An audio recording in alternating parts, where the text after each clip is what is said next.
So hi, it's TR back with another truck camper renovation video, and today, just one question. Is it worth it?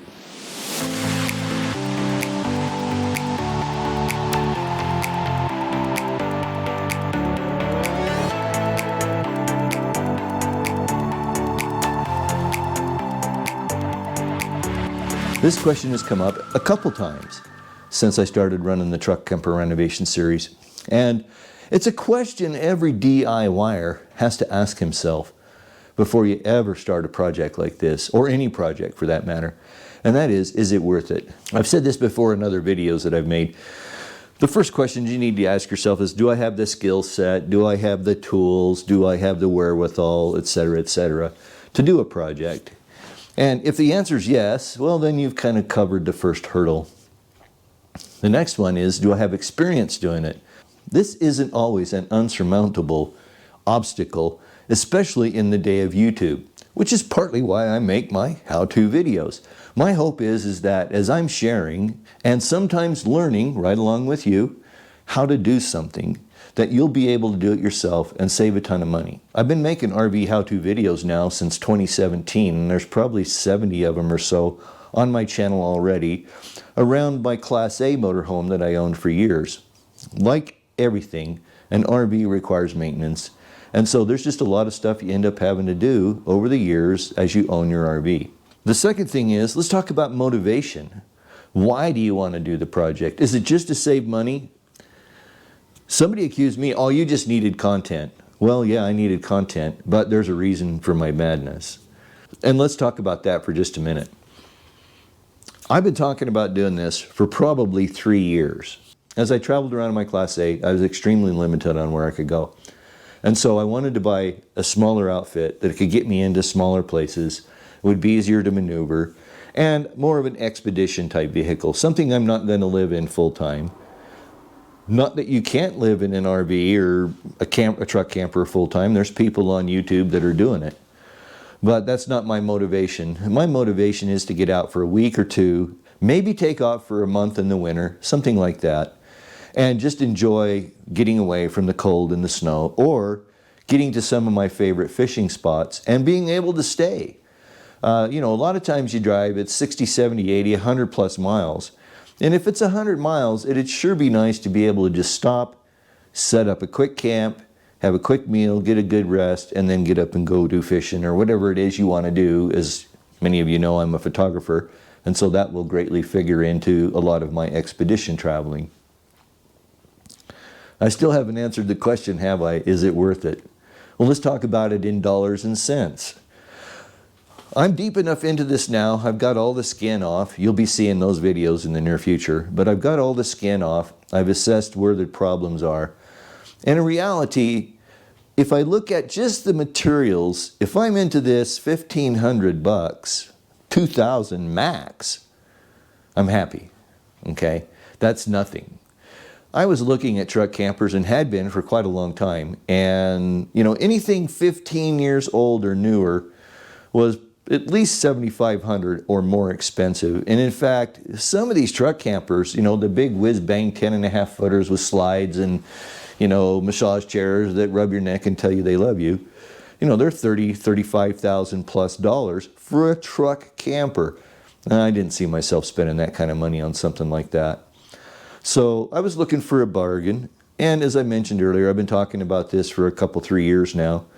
And one that I could rehabilitate. I wanted to fix her upper, but although I was a little apprehensive buying this, I kind of knew what I was getting when I went into it. The thing about old truck campers is they all leak. In fact, this is a universal statement for just about every RV on the road, okay? With the exception of a few very well maintained or very well built rigs. You're going to find water damage and leaks in all of them. It's just the nature of the beast. It's frequently said that an RV rolling down the road is like a rolling earthquake. And because they're twisting and turning and bucking and moving around and all these things, which puts stress on all the joints, on all the connection points in that RV. Eventually they're going to wear, there's going to be seams separate, there's going to be water get in, and you're going to find water damage. So just prepare yourself for that when you buy an older RV. What about the satisfaction of doing the project? I think that's something that really means something to me. And I think of it like this, and I've thought about this quite a bit. I don't know, maybe I'm weird. But my whole life, I have taken on projects and done things that maybe I have never done before. But that I do that with the idea that I'm going to learn something. And then the skills that I learned screwing up something, seriously, literally screwing something up, prevents me from doing that in the future. And it's the agglomeration, it's the consolidation, it's the accumulation of all this knowledge together that gets you to a point where you can look at a project like I'm looking at here and I'm going, no big deal. Okay, really all it is just some construction work, you know, working with wood and plywood and those sorts of things, right? One by material, it's all constructed out of, well, mostly one by material. There's a little bit of two by material, 2x4s and stuff in some certain places. But overall, it's pretty simple construction. So I think that being overwhelmed by something like this is the first thing you need to put behind you. There's no reason to be overwhelmed. Just be patient. Use YouTube University. You're going to find somebody out there that's done something very similar, if not exactly the same thing that you're trying to accomplish, on probably the same vehicle. Now, my S&S truck camper is a little bit rarer, okay? So there's not a lot of content out there. But the thing about the content that I'm producing is that it's generic enough, I hope, that it would apply to any truck camper renovation.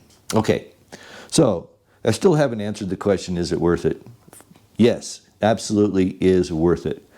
Being able to save something like this from the landfill is a plus. All right, I mean, we're already a throwaway society. I mean, cell phones, cameras, whatever. I mean, you use it till it breaks and then you throw it away usually. And I just don't like to do that. I like to get the most out of the things that I purchase. I guess I'm frugal. Some might say cheap. I prefer the term frugal.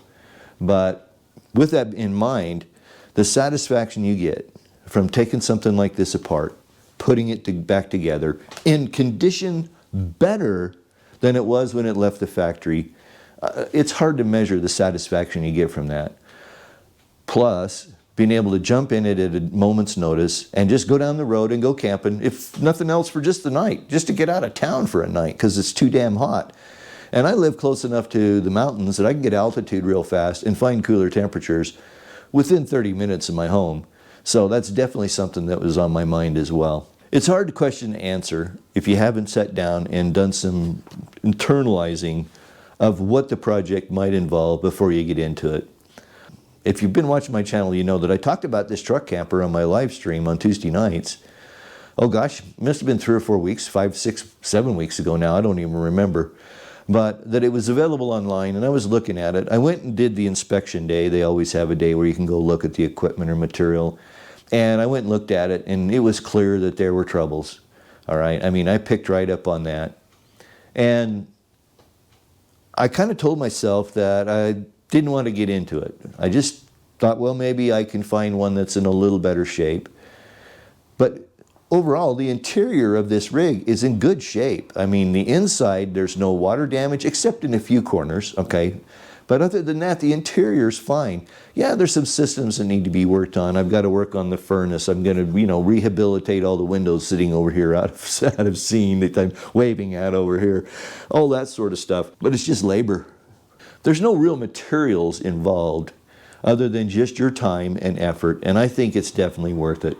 So I don't know if I've answered the question of whether it's worth it or not to rebuild it, but I really do believe it is. And you'll see as we get down the road, I'm pretty sure it's going to turn out really, really well. So if you like what you saw, give me that thumbs up. That's always greatly appreciated. It helps get the video ranked up and other people get to see it. If you're not subscribed, subscribe. Ring the notification bell. So I'm going to have a lot of videos in this truck camper renovation series over the next couple months, and you don't want to miss them. I think it should be pretty interesting. If you'd like to support the channel in other ways, you can do so by visiting my Amazon store. As an Amazon affiliate, I get a small commission, but you pay the same price, and every little bit helps. Plus, I've set up a specialty page just around my truck camper renovation. All the materials and stuff that I'm getting from Amazon, I'm putting on this page, so you could use them perhaps as reference, or maybe you want to support the channel and buy a piece or two, and it would greatly help. Thank you so much. But I think for now, it's time to go. Thanks for watching. I sure do appreciate it. Until we get together for another truck camper renovation video, peace.